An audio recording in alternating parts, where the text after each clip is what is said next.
So as many of you probably noticed, I wasn't here last week. I was on vacation, a bittersweet one. I'm going to explain that in a moment. But while I was gone, the story about Brett Kavanaugh and alleged sexual abuse became the big story. And even though I tried to ignore the news, this one was hard to avoid. So tonight I feel compelled to share with you something that is very personal to me. There is no standard way survivors talk about sexual assault. It isn't always a police phone call and a rape kit or a report filed with HR. Sometimes they don't talk at all for years, even decades.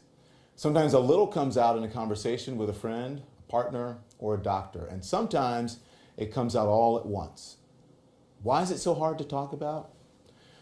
Well, part of it is fear, and part of it is doubt. Will I be believed? Will I be blamed? Will I have evidence? Do I have to relive what happened? Will everyone judge me? And if I speak out, will it even matter? Well, I've been open about my experience with sexual assault. And I know firsthand that no one ever wants to come forward, even to family, friends, or loved ones, let alone the entire country. My own family didn't know what happened to me. I didn't tell my mother till I was 30 years old. And it was something that happened when I was very young. One of my abusers, while a lot older than me, was also young, in his teens. So it has been really frustrating to me to hear people ignorantly excusing a 17-year-old possibly committing sexual assault as boys will be boys. Teenage hormones, testosterone at work here. Well, let me tell you, in my life, it hasn't mattered if the person was 17 or 70. The pain and the damage are real, and it never goes away. I first spoke about it on the air on CNN 8 years ago this week. Wow, time flies.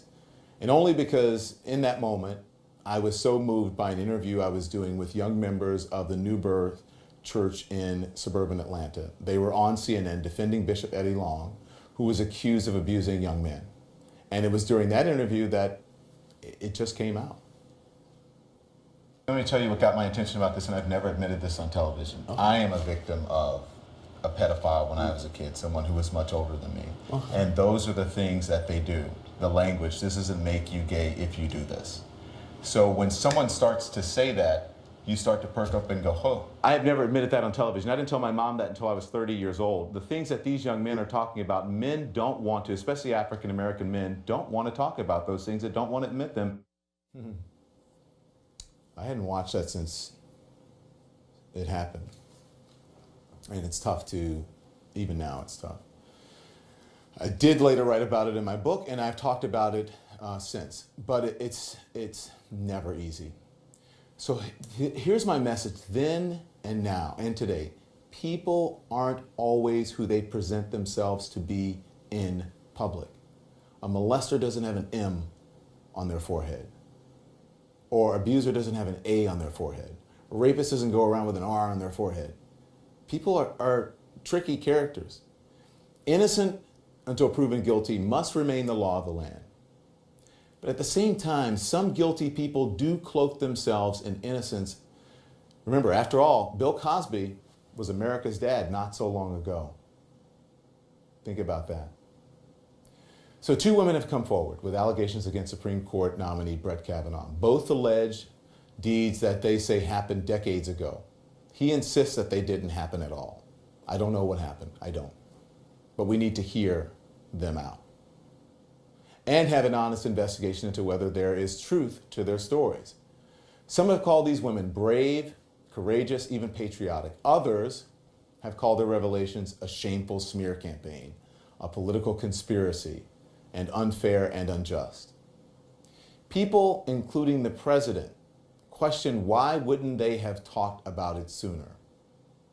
Well, the answer is different for everyone. Which brings me to why last week was bittersweet and the news hard to ignore. As I said, I was on vacation trying to have a good time, but then I got this news.